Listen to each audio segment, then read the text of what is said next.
kasih kepada narasumber kita malam ini, karena tamu kita malam ini benar-benar sangat membahagiakan kita semua, karena tamu kita malam ini tidak kurang dari Habib Rizik, Ketua Front Pembela Islam.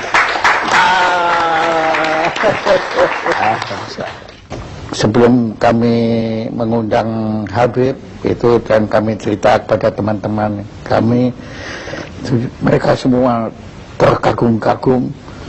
Dia bilang, hah, kok berani ngundang Habib Rizik? Ya kok berani, nggak takut. Saya bilang, saya ngaku, sebetulnya takut juga. Tapi setelah berjumpa waktu itu, kira-kira sebulan yang lalu, ternyata ketakutan kami itu tidak beralasan.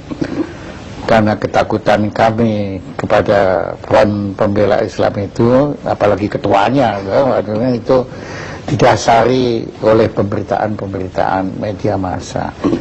Dan justru kami mohon pencerahan dari Habib. Kenapa kok sampai kita ini begitu ngeri, begitu takut? Jadi saya melihat memang, saya tidak katakan semua media, tapi banyak media-media yang tidak memberitakan Front Pembela Islam apa adanya. Jadi mereka hanya memberitakan ya sesuai dengan keinginan mereka. Saya berikan contoh. Bagaimana laskar-laskar FPI pada tahun 2004 ketika terjadi tsunami di Aceh, itu ada 1.300 laskar turun ke Aceh, bekerja di sana selama 4 bulan, itu mengevakuasi tidak kurang dari 100.000 mayat. 100.000 mayat. Itu satu pun media tidak ada memberitakan.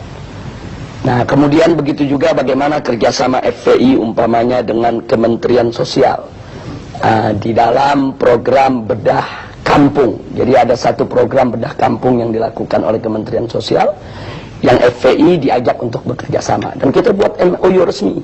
Bagaimana perumahan rakyat miskin yang memang tidak layak huni di Jakarta maupun di luar Jakarta, bersama-sama dengan Kementerian Sosial kita turun, kita melakukan bedah kampung. Nah, ini juga kan tidak pernah masuk pemberitaan. Iya, saya nggak pernah tahu. Begitu juga kerjasama FPI dengan Kementerian Agama RI. Bagaimana kami turun di lokasi-lokasi yang banyak dihuni oleh warga Ahmadiyah, untuk kami melakukan pembinaan. Bukan kekerasan. Saya kasih contoh satu di Tenjo Waringin, perbatasan antara Garut dengan Tasik. Di sana kami melakukan pembinaan dari tahun 2009. Sampai hari ini sudah lebih dari 800 warga Ahmadiyah kembali kepada Islam. Nah, hal-hal semacam ini tidak ada yang dimuat oleh media. Jadi manakala ada suatu kejadian yang kebetulan katakanlah terjadi tindak kekerasan, nah kadang-kadang itu yang di blow up oleh media tanpa memberitakan tentang akar persoalannya. Nah, saya kasih contoh satu kejadian di tahun 2001. Itu ada kejadian di kota Jakarta ini, ada satu tempat pembinaan olahraga biliar yang dikelola oleh KONI pusat. Tapi ternyata disalahgunakan oleh kelompok-kelompok masyarakat tertentu untuk ajang perjudian, penyebaran ekstasi, dan ajang prostitusi. Nah, kita sudah melakukan berbagai macam pendekatan ke KONI, ke Pemda DKI, laporkan ke polisi, sampai 2 tahun itu tidak ada tindakan. Sementara masyarakat setempat sudah resah. Nah, ketika terjadi clash antara pengelola daripada kemaksiatan tadi dengan laskar FPI, akhirnya terjadi pengerusakan, dan itu sudah diadili. Laskar FPI yang melakukan pengerusakan pun sudah ditangkap, sudah diadili, sudah dipenjara.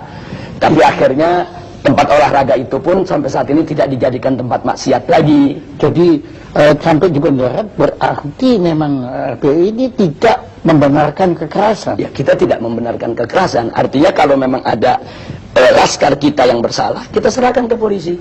Silakan diproses, silakan diadili, silakan dipenjara. Cuman yang memprihatinkannya Pak Jaya, peristiwa tersebut kan terjadi 2001. Sebetulnya kan sudah clear, sudah masuk pengadilan. Sudah, tapi benar. beberapa stasiun televisi sampai hari ini diulang-ulang terus itu pengurusan. Jadi seolah-olah yang ada di benak bangsa Indonesia ya itulah KJP setiap hari. Ya. Dari segala pemberitaan yang sepihak itu, ya timbul juga kesan bahwa FPI ini sama sekali tidak punya toleransi beragama. Ya, itu kesannya. Ya.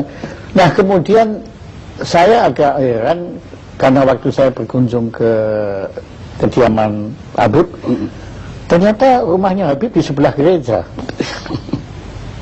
Dan saya dengar pendetanya sendiri yang ngomong waktu itu bahwa gereja itu dilindungi oleh Habib. Betul. Ya, jadi memang di Petamburan tempat saya tinggal ini ada beberapa gereja. Ada gereja Bethel dari kalangan Protestan, ada gereja Salvator dari kalangan Katolik, ada gereja Lemuel, ada gereja juga Immanuel, ada gereja juga HKBP. Nah, kelima gereja ini di Petamburan sampai hari ini semua bisa melakukan segala kegiatan ibadahnya dengan tenang tanpa ada gangguan sedikit pun dari masyarakat. Karena memang kelima gereja ini tidak pernah buat masalah dengan masyarakat. Artinya gereja-gereja mereka dibangun pertama dengan izin. Yang kedua, kegiatan-kegiatan mereka itu murni ibadah, bukan untuk mengganggu daripada ketenangan masyarakat. Sehingga sudah sekian puluh tahun mereka sampai hari ini tidak pernah ada gangguan apapun. Nah, karena itu hubungan saya secara pribadi maupun FPI yang memang markasnya ada di Petamburan dengan para pendeta tadi, hubungan kita cukup baik. Mereka suka datang ke kita, kita suka dialog. Kemudian kalau mereka punya masalah juga mereka sampaikan ke kita, apa yang bisa kita bantu mereka. Bahkan kalau lagi ada datang musim banjir, nah ini kan Petamburan ini kan rawan banjir, Ya. itu kita kerjasama. Kalau nggak salah secara pribadi, Habib kan dulu sekolahnya juga sekolah Betul. Katolik.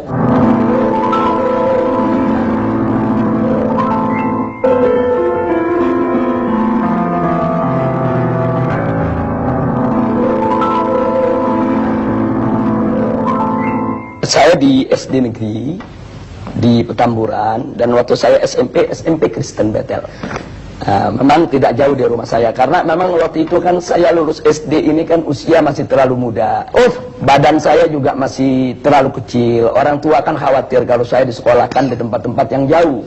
Walaupun ketika itu secara rayon saya mendapatkan SMP negeri 40 Pejompongan. Tapi karena orang tua khawatir, kata orang tua lebih baik sekolah yang di tetangga saja yang dekat.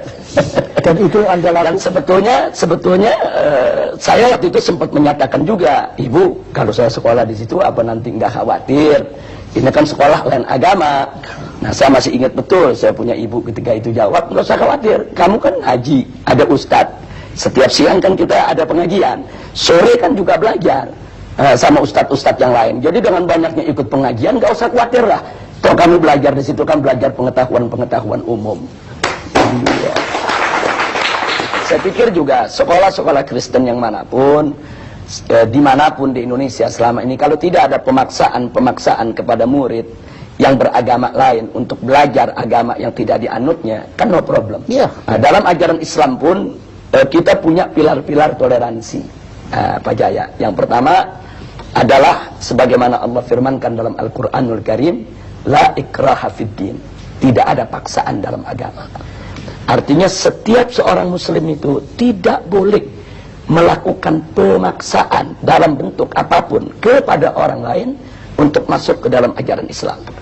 Nah, jadi ini ketentuan dakwah dalam Islam. Jadi nggak boleh ada orang dipaksa masuk Islam, dipaksa menjalankan syariat Islam. Itu nggak boleh.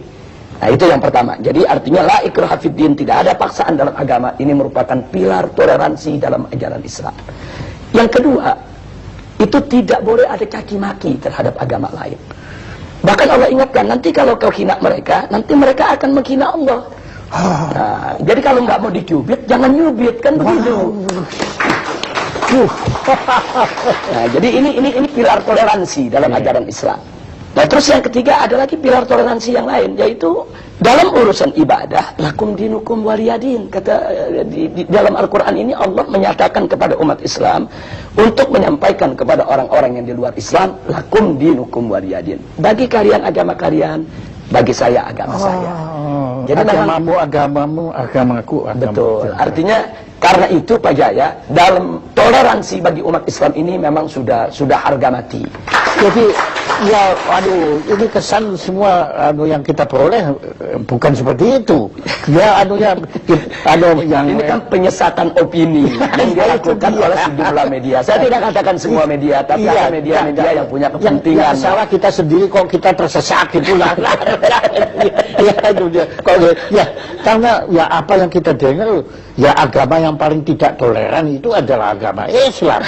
Itu yang kita hari ini kita dengar dari Habib, ya bahwa ternyata ada 3 atau sebetulnya ada 10. Ada 10 pilar toleransi. Toleransi ada 10. Paling tidak ada 3 ini yang utama yang sudah saya utarakan tadi. Dalam ajaran Islam ini kita menerima dengan sepenuh hati konsep pluralitas. Tapi kami menolak konsep pluralisme. Ada beda antara pluralitas dengan pluralisme. Nah, kalau pluralitas itu adalah kebinekaan, keragaman. Karena itu Islam diajarkan dengan pilar-pilar toleransi yang kita sebutkan tadi. Pilar-pilar toleransi itu dalam rangka untuk kita bisa hidup dengan benar, dengan baik, dengan lurus dalam masyarakat yang plural tadi. Nah, ini kita sebut pluralitas. Nah, sedangkan pluralisme ini kan suatu isme, suatu paham yang meyakini bahwa semua agama sama, semua agama benar, semua agama pasti akan masuk surga, semua agama ini ajarannya tidak berbeda. Ini sebetulnya yang kami tolak. Nah, jadi begini, kenapa kami tolak? Bagi kami, biarkan setiap umat beragama meyakini agamanya yang paling benar. Itu hak dia. Dia bebas mengatakan agama saya yang paling benar, agama lain tidak benar. Tapi dia tidak boleh menghina agama lain. Seperti saya seorang muslim. Saya katakan, saya sebagai seorang muslim, saya beriman bahwa agama Islam adalah agama yang paling benar, selain Islam tidak benar. Itu keyakinan saya. Dan saya punya hak untuk itu. Tapi saya tidak punya hak untuk menghina, untuk mencaci maki, untuk mencerca agama di luar Islam. Nah, begitu juga Pak Jaya sebagai seorang Kristiani punya hak untuk mengatakan, saya sebagai seorang Kristiani, saya yakin Kristen yang paling benar, selain Kristen tidak benar. Itu hak Pak Jaya. Saya tidak boleh intervensi mengatakan Pak Jaya mesti ngaku Islam benar juga dong. Nggak boleh. Sebagaimana saya juga nggak boleh diintervensi, Habib harus mengakui agama di luar Islam itu benar. Nggak bisa, ini soal keyakinan. Tapi Pak Jaya tidak boleh menghina Islam. Saya tidak boleh menghina Kristen. Kalau menghina aja tidak boleh, apalagi mengganggu, apalagi kekerasan, apalagi membunuh, apalagi nggak boleh. Tapi apabila FPI ini melakukan kekerasan, itu tidak dibenarkan. Tidak dibenarkan. Jadi di dalam organisasi FPI ini ada prosedur standar. Yang pertama, kita menunggu laporan masuk. Nah, artinya ada laporan dari masyarakat bahwa di wilayah mereka itu katakan ada tempat perjudian, ada tempat pelacuran, harus ada laporan dari masyarakat. Jadi tidak ujuk-ujuk FPI datang tanpa permintaan masyarakat. Ujuk-ujuk. Ini lagi ada logat Betawinya. Iya, jabat. Ujuk-ujuk itu bahasa Inggrisnya apa itu kan? Jadi kita mesti ada laporan dulu dari masyarakat. Nah, kalau masyarakat melapor, berarti kan di sini ada ketidaknyamanan dari masyarakat terhadap kemaksiatan tadi. Nah, kalau laporan sudah masuk, kami lakukan langkah investigasi. Oh, pakai ide investigasi. Ya, artinya kami periksa dulu laporan masyarakat itu benar atau tidak.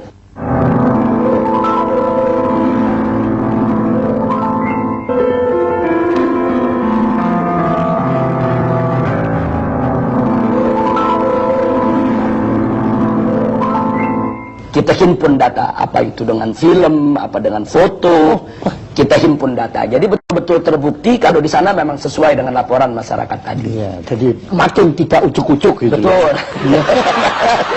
Nah, kemudian setelah itu masih ada langkah ketiga. Setelah data terkumpul, kami lakukan pemetaan wilayah.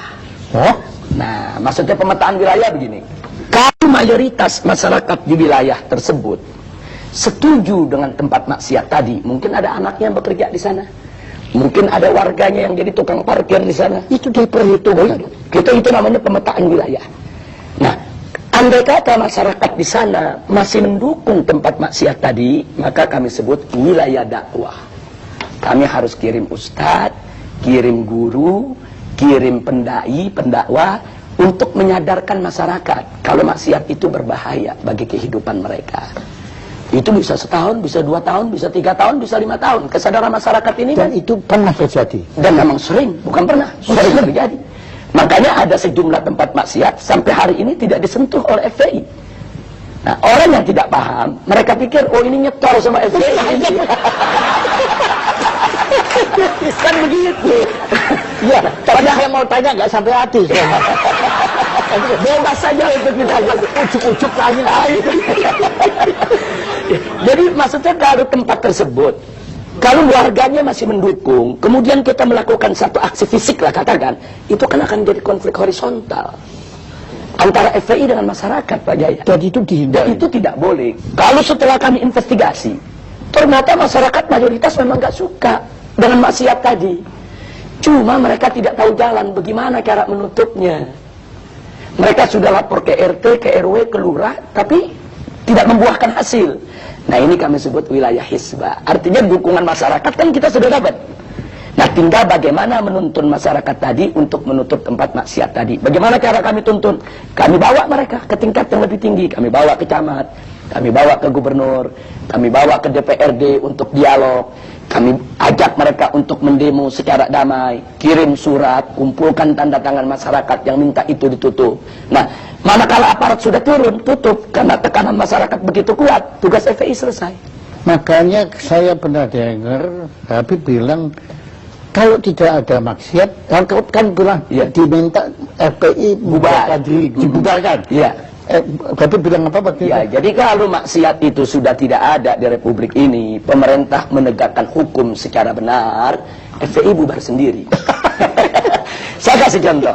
Sekarang yang namanya judi kan ada undang-undang yang melarang. Iya, iya. Yang namanya pelacuran kan ada undang-undang yang melarang. Iya. Yang namanya minuman keras kan juga ada aturannya semuanya. Kalau ini semua ditegakkan oleh pemerintah dengan baik, dengan benar, berarti kan pelacuran tidak ada. Berarti kan perjudian tidak ada. Nah, kalau ini dilakukan dengan benar, FPI kehilangan kerjaan, Pak Jaya. Itu kalau kami boleh tahu itu kasusnya apa yang Habib sampai masuk penjara itu? Yang di penjara itu pertama waktu tahun 2003. Oh, yang pertama? Ya, 2003 itu sebetulnya simpel saja. Saya diundang dialog macam ini di sebuah stasiun televisi. Oh iya. Kita berdebat dengan salah seorang perwira televisi. Nah, kemudian di dalam debat tersebut pihak kepolisian itu mengatakan di Jakarta ini tidak ada tempat judi. Tapi saya mengatakan ada tempat judi, Anda jangan bohong. Saya bawa daftar alamat-alamatnya. Ini loh alamatnya, saya bilang, tempat anu alamat sekian, tempat anu alamat sekian, tempat anu alamat sekian, dan seterusnya. Kesimpulannya, dalam forum itu polisi ini terdesak. Besoknya saya dilaporkan penghinaan terhadap pemerintah. Akhirnya saya masuk penjara 7 bulan. Nah, jadi itu yang jadi persoalan. Makanya kadang-kadang saya sekarang bercanda kalau diundang dialog oleh polisi, ini jangan kalah ngomong ditangkap lagi. Iya. Kalau kita dialog kemudian orang kalah ngomong kita dituntut kan repot, Pak Jaya. Iya, untungnya saya bukan polisi ya, Bu. Ini tahun 2003.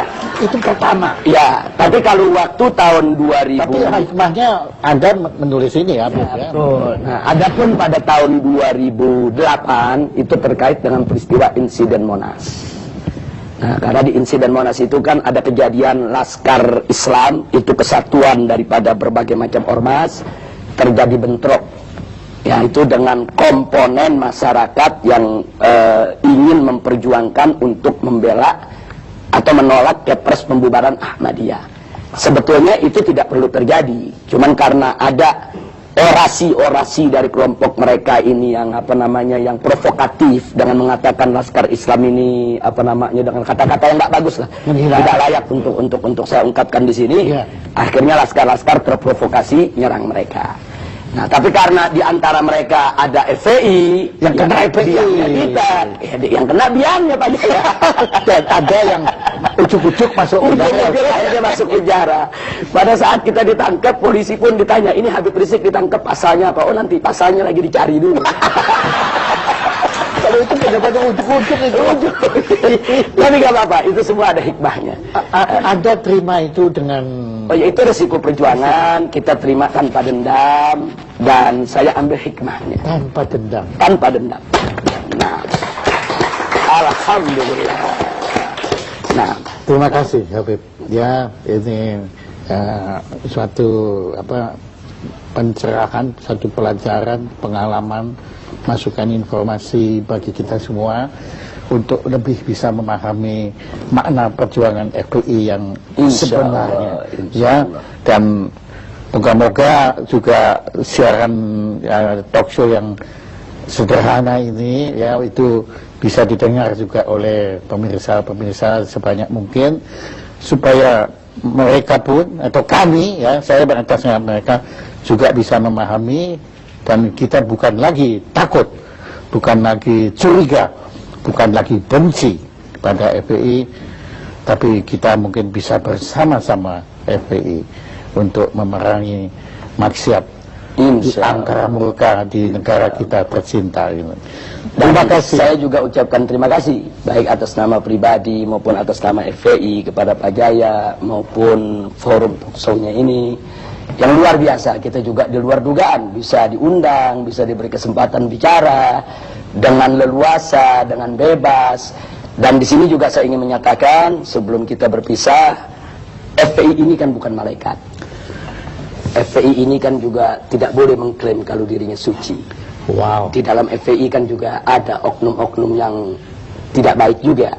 Nah, karena itu saya juga minta bantuan masyarakat. Manakala masyarakat mendapatkan ada oknum-oknum FPI yang tidak bagus akhlaknya, tidak bagus moralnya, dan memang melakukan hal-hal yang tidak patut di wilayahnya, tolong laporkan kepada kami. Kami akan ambil tindakan tegas. Bahkan kalau ada cabang-cabang FPI yang coba-coba melakukan suatu kegiatan melanggar daripada prosedur yang saya sebutkan tadi, kita tidak segan-segan. Cabang itu kita bekukan dan kita bubarkan. Nah, jadi kita tidak mengklaim kalau FPI ini tidak punya salah. Tidak. Saya pun sebagai pimpinannya mungkin terkadang juga bahkan sering juga melakukan kesalahan. Apa itu kesalahan dalam mengambil keputusan, kesalahan di dalam berucap, kesalahan dalam bertindak. Nah, karena itu mari kita saling menasehati, saling memperingati, saling memperbaiki satu sama lainnya. Sekali lagi terima kasih buat Pak Jaya dan semua. Terima kasih banyak.